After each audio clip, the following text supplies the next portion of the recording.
Hello and welcome to Initial Solution.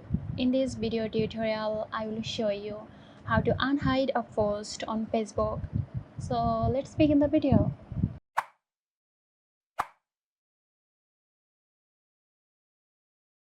First open the Facebook app and tap on the menu icon at the top right corner of your screen. Scroll down and expand settings and privacy. Then go into settings. Again scroll down and select activity log under your information section. Expand your Facebook activity, scroll down a bit and click on the little arrow next to post. Select post hidden from timeline. This will show you all the posts you have been hidden from Facebook. Find the post you want to unhide, tap on the three dots next to it and select add to profile.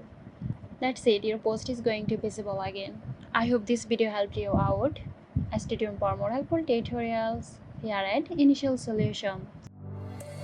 This video is sponsored by Zerosoft. Zerosoft offers graphic design, UI UX design, digital marketing and web development. Elevate your brand with Zerosoft today. For more details, check the description box.